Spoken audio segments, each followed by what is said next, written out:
সুশিক্ষা, সঠিক ভাবভক্তি তোমাদের মধ্যে তোমরা রাখবে, সঠিক গতি হবে। আচ্ছা, আমি এই কথা কেন বলেছি? তোমাদের মধ্যে প্রশ্ন আসতে পারে। আমি এই কথা তোমাদেরকে আজ এই জ্ঞান এই কারণে দিচ্ছি যেন তোমরা বচনকে পাঠ করে করে প্রার্থনা করতে পারো, বচনকে পাঠ করে করে প্রার্থনা করতে পারো, আত্মিক জীবনকে অনেক মজবুতি করে ধরে রাখতে পারো। তার জন্যই কথা বলছি, এটা মনে রেখো। বুঝতে পারছি হ্যাঁ কি বা না? আমি তোমাদের সঙ্গে বচন দ্বারাই কথা বলবো। আজকের মিটিং অনেক বড় হবে না, একটু ছোটই মিটিং থাকবে। তো আমি বচন দ্বারা কথা বলছি, জানি না প্রভু কতক্ষণ রাখবে। প্রভু যতক্ষণ ইচ্ছা হয় ততক্ষণই যেন আমি থাকতে পারি। আমেন। সেটা যদি সার রাত হয় সার রাতই হোক, প্রভু যতক্ষণ চাইবে। প্রত্যেকজন তোমরা যোহন ভাবাদীর পুস্তক হলো, তার 6 অধ্যায় 17 থেকে আমি একটু পাঠ করব 19 পর্যন্ত। যোহন তার 6 অধ্যায় 17 পদ থেকে আমি 19 পর্যন্ত পাঠ করব। এখানে অনেক গুরুত্ব বিষয় লুকানো আছে, যা আমাকে বের করতে হবে, যা আমাকে জানতে হবে, যে কনসেপ্ট কি আছে। যোহন তার 6 অধ্যায় 17 থেকে 19 20 এগুলো আমি পরপর পাঠ করে করে যাব। এখানে বহুত বড় কিছু বচন আমাদের জন্য আছে, যা প্রচুর ব্যক্তি আমরা বুঝতে পারি, প্রচুর ব্যক্তি তোমরা পাঠ করেছো, প্রচুর ব্যক্তি জানতে পারি, কিন্তু এই বচন দ্বারা আজ আমি তোমাকে সত্য সত্য বলছি, তোমার আত্মিক চোখ খুলে যাবে, পরমেশ্বরের প্রতি ধারণা তোমার বদলাবে। তোমাকে তার জন্য শুনতে হবে। পরমেশ্বরের প্রচার শুনছো, অন্য কোথাও তো নেই। আর এখানে যদি এইটুকু ধৈর্য না থাকে, দিয়া বলে পরীক্ষা সহ্য করবে কি করে? আমি পড়ছি, চলো প্রত্যেকজন বাক্য বই করো প্রত্যেকজন। লেখা আছে, এবং একখানি নৌকায় উঠিয়া সমুদ্রে পারে কফর নাহুমের দিকে গমন করিতে লাগিলেন। সে সময় অন্ধকার হইয়াছিল, এবং যিশু তখনও তাহাদের নিকটে আইসেন নাই। তার শিষ্যরা যখন নৌকায় চড়ে যাচ্ছিলেন, তখন প্রভু যিশু সেই নৌকার মধ্যে ছিলেন না। লেখা আছে, যিশু তখনও তাহাদের নিকটে আইসেন নাই। 18 বলছে, আর প্রবল বায়ু প্রবাহিত হওয়ায় সমুদ্রের ঢেউ উঠিয়াছিল। আবার পড়বো, আর প্রবল বায়ু প্রবাহিত হওয়ায় সমুদ্রের ঢেউ উঠিয়াছিল। প্রত্যেকজন কাউন্টিং করো। তারপরে লেখা আছে 19, এই রূপে 1.5 বা 2 ক্রোশ বহিয়া গেলে পর তাহারা যিশুকে দেখিতে পাইলেন। কাকে? যিশুকে। তাহারা যিশুকে দেখিতে পাইলেন। লেখা আছে, যিশুকে দেখিতে পাইলেন, তিনি সমুদ্রের ওপর দিয়া হাঁটিয়া নৌকার নিকটে আসিতেছেন, ইহাতে তাহারা ভয় পাইলেন। আচ্ছা, যখন শিষ্যরা যাচ্ছেন প্রভু যিশু তাদের সঙ্গে নেই, আলাদা আছে। কিন্তু কিছুটা দূরে যাওয়ার পরে প্রভু যিশু সমুদ্রের মধ্যে থেকে হেঁটে আসতেছেন। এবং 20-তে লেখা আছে, কিন্তু তিনি তাহাদিগকে কহিলেন, এ আমি, ভয় করিও না।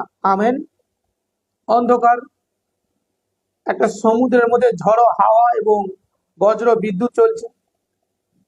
এখনকার যে আধুনিক আমরা নৌকা দেখতে পাই, জাহাজ দেখতে পাই, তখন এতটাও ছিল না। এটা টলমল করছে, শিষ্যরা ভয় পাচ্ছে, কিন্তু প্রভু ওখানে নেই। লেখা আছে, যিশু তখনও তাহাদের মধ্যে ছিল না। সেম নৌকা আজ তোমার দেহ, সেম পরিস্থিতি আজ তুমি ফলো করো। যিশু নেই, তাদেরকে ছেড়ে যায়নি। আজ প্রভু আমাদেরকে ছেড়ে যায়নি, কিঞ্চিত দূরে আছে। প্রভু তার মহিমাকে প্রকাশ করছে কেমন করে? শিষ্যদের সামনে তিনি সমুদ্রে হেঁটে হেঁটে আসতেছেন। যেখানে প্রভু প্রচার করেছেন, এত লোককে খাইয়েছেন, তাদের সঙ্গে আসার কথা, কিন্তু প্রভু কিঞ্চিত মাত্রা লেট করে কিছুটা আগে তাদেরকে তার মহিমা প্রকাশ করাচ্ছেন। আমি আদি, আমি অনন্ত, যে সকল কিছু আমি সৃষ্টি করেছি। যদি আমরা পুরাতন নিয়মে পড়ি, সেখানে লেখা আছে, আমি ভাসমান, তোমরা ওই নৈবেদ্য রাখিবে, আমি তাদের উপরে ভাসমান হয়ে যাব। মসিকে বলছে, রে মসি, তুমি আমার মুখ দর্শন করতে পারিবে না। তার জেদে বলছে, তুমি হয়তো কিঞ্চিত মাত্র আমার পেছন দিকে তো কিছু বুঝতে পারবে, আমি ভেসে যাব। হালেলুয়া। প্রভু যদি তার শিষ্যদের মধ্যে থাকতেন, প্রভু যিশু যদি ওই সময় ওই নৌকাতে থাকতেন, প্রভুর জলে হাঁটা আজকে আমরা পড়তে পারতাম? বা প্রভুর জলে হাঁটা আজ কি বাইবেলে উঠতো? আরে হ্যাঁ কি বা না? উঠতো না। আজ আমাদের জীবনে সেম জিনিস হচ্ছে। কিছু প্রবলেমস, কিছু সমস্যা আছে, তার মানে এই নয় যে আমার খ্রিস্ট আমাকে ছেড়ে চলে গেছে, বরঞ্চ তিনি তোমার সামনে দাঁড়িয়ে আছে, তোমার উপরে তার মহিমাকে প্রকাশ করবে বলে। বলো আমেন। আমরা বুদ্ধু ভয় পাচ্ছি, এখানে লেখা আছে, কিন্তু তিনি তাহাদিগকে কইলেন, এ আমি ভয় করিও না। আজ আমি তোমাদের শুরু থেকে কেন অঙ্গীকার করেছি পবিত্র আত্মাকে তোমরা ডাকবে, কেন বলেছি? প্রভুর শক্তিকে তোমরা ডাকবে কেন বলেছিলাম? আমি শুরুতে অনেকজন হয়তো প্রার্থনা যুক্ত হতে পারেনি, যে আমি প্রভুর শক্তিকে আহ্বান করেছি, যাতে তোমরা জানতে পারো। আচ্ছা, কেন প্রভুর শক্তিকে তোমাদের মধ্যে আমি আহ্বান করতে বলেছিলাম, ডাকতে বলেছিলাম? যেন তোমাদের মধ্যে সেই ধৈর্য থাকে, পরমেশ্বরের মহিমা তোমরা বিজয় মুকুট ধারণ করতে পারো, যে মুকুট খ্রিস্ট আমাদেরকে দেওয়ার জন্য কথা দিয়ে গেছেন এবং দেওয়ার জন্যই মনোনীত করেছেন। সেই বিজয় মুকুট, বিজয় যাত্রা তিনি আমাদেরকে করাতে চায় প্রভু যিশু নাসরির নামে। আমেন। আজ হতে পারে তোমার জীবনে বড় প্রবলেম, হতে পারে তোমার জীবনে বড় ক্রিটিক্যাল, হতে পারে সেই দুর্যোগ তোমার জীবনে বয়ে আসছে, যিশু তোমার সামনে দাঁড়িয়ে আছে আর তোমাকে সেম কথা বলছে, ভয় করো না, এই তো আমি। কি বলছে? ভয় করো না, এই তো আমি। হালেলুয়া। কতজন বুঝতে পারতেছি? আমি তোমাদের আবার বলছি, আমাদের শরীরে এই যে আমরা মানব দেহ ধারণ করেছি, আত্মার তো মৃত্যু নেই, কিন্তু দেহের আছে। রক্ত মাংস ক্ষয় হয়, আমাদের অসুস্থতা দেহের একটা অংশ। সুখ দুঃখ এটা আমাদের যেমন একটা অংশ, পার্ট। সুখ এলে দুঃখ চলে যায়, আর দুঃখ এলে সুখ চলে যায়। এই জীবনের কালচার, এখান থেকে কেউ বেরোতে পারবে না। এটা আমাদের সর্বক্ষণ পিছনে থাকবে, সঙ্গে থাকবে। যদি বলি যে আমরা এটাকে এড়িয়ে যাব, সেটা একমাত্র হবে এই দেহকে ত্যাগ করার পরে, যখন পরমেশ্বরের রাজ্যে আমরা পৌঁছাবো, সেখানে সে কনসেপ্ট আলাদা আছে, সেটা আলাদা আছে। তাহলে পাস্টার, আমরা কিভাবে সদা সর্বদা আনন্দকে দেখবো, বা আমাদের মধ্যে খুশিকে দেখবো, বা পরমেশ্বরের প্রেজেন্সকে দেখবো? কি করে দেখবো? তুমি যখন আত্মায় সম্পূর্ণরূপে পরিপূর্ণরূপে থাকবে প্রভুতে, প্রভু যিশুতে, তোমার আশা আকাঙ্ক্ষা, তোমার ইচ্ছা অনিচ্ছা সবই প্রভুতে, তোমার মধ্যে তখন কোনো কিছু কমতি জিনিস মনে হবে না, কিঞ্চিত মাত্রা নয়। আচ্ছা, প্রভু কেন বলেছে লোভ করো না? এটা কেন বলেছে? লোভ করতে গিয়েই তো আজ মানুষ চুরি করছে, ডাকাতি করছে, ব্যভিচার করছে, ঈশ্বরের বিরোধিতা কার্যকারী করছে। লোভ। যে লোভ করেনি, পরমেশ্বরের আত্মা বলছে তাকে আমি অটুট করে কি দেইনি, পরিপূর্ণ করে দেইনি? প্রভু পরমেশ্বর সর্বশ্রেষ্ঠ মানবকে করলেন, মানবকে তিনি সর্বশ্রেষ্ঠ বলে জ্ঞান করে দেখালেন যে মানব জাতি সর্বশ্রেষ্ঠ জাতি। তারপরেও বাইবেলে লেখা আছে পিপীলিকার দিকে তাকাও, চিন্তা ভাবনা না করে পরিশ্রম করেই চলেছে। হাল্লেলুয়া। তিনি পরিশ্রম করেই চলেছে। আর তোমরা ফড়িংয়ের দিকে দেখো, ডানা মেরে খুব ঘুরতিছে, এই সময়কালে বেশি দেখা যায়। আর সময় সিজনে তারা খাবার খুঁজে, পিপিলিকা তারা খাবার খুঁজে না, তাদের সঞ্চয় করে রাখা হয়েছে। আমি এক সময়, আমাদের যদিও বাড়িতে এই পিপিলিকার বা এই পিঁপড়ে এই জিনিসটা নেই, হয় না, প্রভুর ধন্যবাদ। তো কোনো ব্যতিক্রমে আমি দেখছি লাইন ধরে কিছু আসতিছে পিঁপড়া, তার মধ্যে একটা আছে একদম সে রাজা হতে পারে ওদের, একদম একদম কালো করে একটু বড়। তা আমি ওই সময় খাচ্ছিলাম, আর আমি কি করেছি, দুটো খণ্ড করে ওই যে মহাজন ওদের যেদিকে যাচ্ছিল, আমি কি করেছি ওইদিকে দিয়েছি। একটা লাইন ওদিকে যাচ্ছে, কিন্তু মহাজন এদিকে একাই বেরিয়েছে, আমি দিয়েছি। মহাজনের খাবারটাকে শুকেছে, দিয়ে খুব ছুটে যাচ্ছে, গিয়ে কি করেছে সেখানে বাধা দিয়েছে, আর সবাইকে ওই লাইনে নিয়ে আসতেছে, ওই লাইনে নিয়ে আসতেছে। আর উনার পিছন ধরে ধরে সবাই আর কি করেছে, একটা একটা ছোট ছোট খণ্ড মুড়িগুলোকে 4-5 জন মিলে সবাই এক যৌথ হয়ে বয়ে নিয়ে নিয়ে যাচ্ছে, কাঁধে করে নিয়ে নিয়ে যাচ্ছে।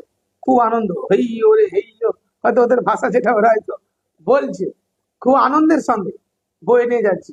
একটা দানা কিন্তু পড়ে নেই, একটা দানা সেখানে পড়ে নেই। তারা এই দিক থেকে এসে আবার ওই দিক থেকে ব্যাক হয়ে যাচ্ছে, যেটা পেয়েছি সেটা সঞ্চয় করে রাখি এখন। আমরা মনুষ্য, হায় হায়, তার কি বলছি, এটাই তো প্রবলেম। অল্পটা পেয়েছি এটাতে চলবে না, এটাতে অসুবিধা আছে, আরো বড় কিছু চাই। কিন্তু দেখো ওরা বুদ্ধিপূর্বক কি করেছে, যেটা পেয়েছে এই অংশকে তারা প্রত্যেকজন রেখেছে। আজ একটা পরিবারের উপরে আজ কিন্তু দেখো অনেক রকম প্রবলেম আছে, কেন জানো? একটা পরিবার সময় মতন বোঝার আগে তারা কি করে, তারা নিজেরাকে নিজেদেরকে ভাগ করে নেয়। আর তার বিনিময়ে কি করে, যেখানে তাদের 2,000 টাকা দিয়ে তাদের পুরো মাস চলার কথা, সেখানে যখন তারা 3 ভাগ হচ্ছে, তখন 2 2 2 6,000 টাকা তখন লাগছে। মনে রেখো, একটা যৌথ পরিবার আমাদেরকে যতটা আনন্দ আর সুখ আর উপশম দিতে পারে, ভিন্নতা পরিবার কিন্তু ততটাও আসতে পারে না।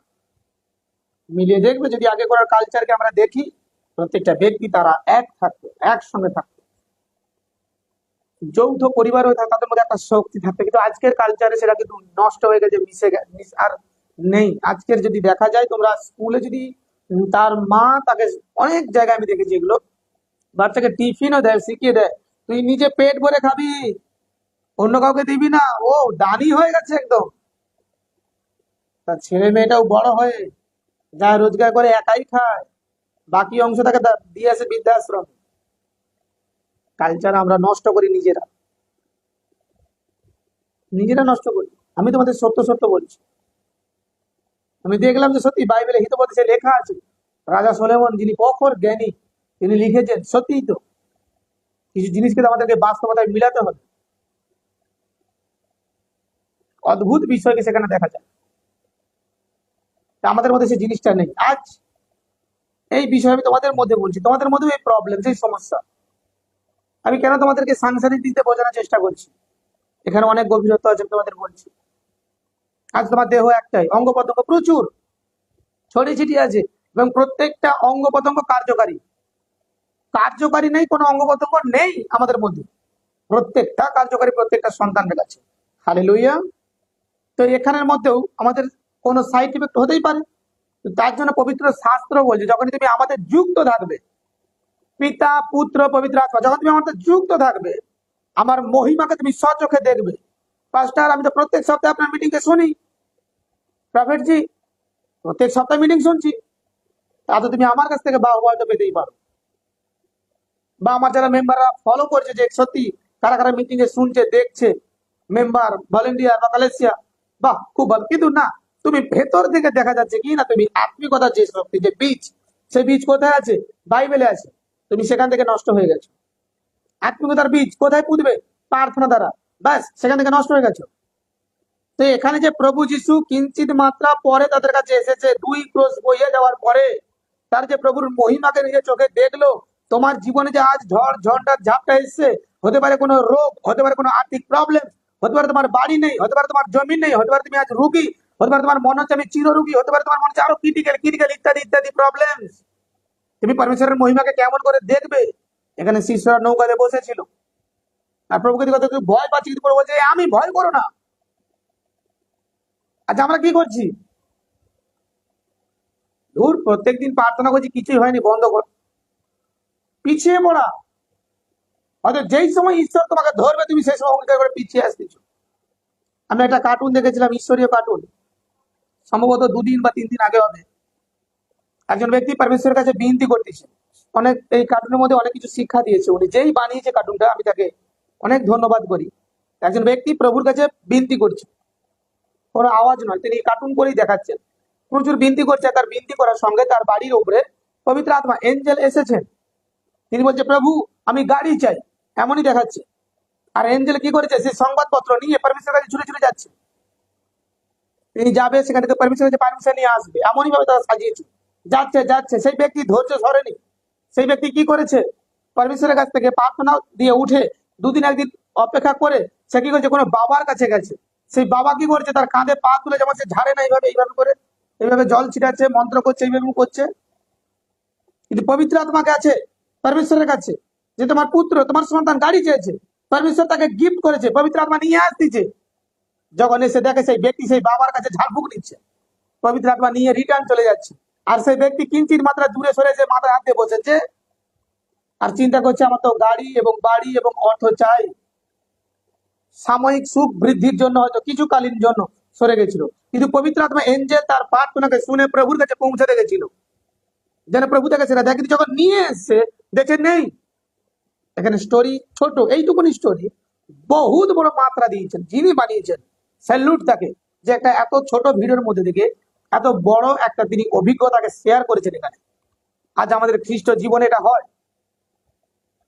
আমরা প্রার্থনা করতেছি, প্রভুর পরীক্ষা থেকে আমরা উতরাচ্ছি সবে, সেই সময় দিয়াবল আমাদেরকে সরায়। পরমেশ্বরের মহিমাকে যেন আমরা না দেখতে পাই, পরমেশ্বরের আদরকে আমরা যেন আলিঙ্গন না করতে পারি, পরমেশ্বরের প্রেমকে আমরা যেন না জানতে পারি, প্রভুর ইচ্ছাকে যেন আমাদের মধ্যে বুঝতে না পারি, দিয়াবল এভাবে সরাবে বিভিন্ন চিন্তা দিয়ে, বিভিন্ন ভাবনা দিয়ে। কিন্তু একটা জিনিস আমাদের সদা সর্বদা মনে রাখতে হবে, আমাদের হৃদয়ে যদি কোনো কিছু বাসা বাঁধে, তা পরমেশ্বরের বচন, তা আত্মিক শক্তি, তা পবিত্র আত্মা, এবং যে সিংহাসন আছে সেখানে বিরাজমান কেবল একজন আমাদের রাজা প্রভু যিশু, আর কেউ নয়। কিন্তু আমরা বিশ্বাসীরা আমরা কি করছি, এখান থেকে সরে যাচ্ছি। আমি তোমাদের সত্য সত্য বলছি, যখনই তুমি এই আত্মিকতার জীবনকে ধারণ করবে, যখন তুমি পরমেশ্বরের পিছনে চলবে, তোমার পিছনে প্রত্যেকটা কিছু থাকবে, তুমি হাঁটবে, পরমেশ্বর তোমার জন্য অর্থ বিছিয়ে দেবে যিশু নাসরি নামে। আজ তুমি যে ভাবছো অর্থের জন্য, তুমি ভাবছো আজকে, আমি তোমাকে সত্য সত্য বলছি, যদি আত্মিক শক্তি দ্বারা তুমি আত্মিক দ্বারা চলো, তুমি পথে হাঁটবে, তোমার সামনে পরমেশ্বর অর্থ বিছাতেই থাকবে, বিছাতেই থাকবে। শেষ হবে না। আজ তুমি ভাবছো আমি ইনভেস্টমেন্ট কি করে করব, আজ তুমি মনে করছো আমার অর্থ প্রচুর ব্যয় হয়ে যাচ্ছে, এই চিন্তায় পরমেশ্বরের কাছ থেকে, তার বচন থেকে তুমি সরে যাচ্ছ। প্রভুর আত্মা বলছে তুমি কেন সরতিছ? তুমি যেই পথে হাঁটবে সেই পথে আমি অর্থকে বিছিয়ে দেব, বিছিয়ে দেবো আমি।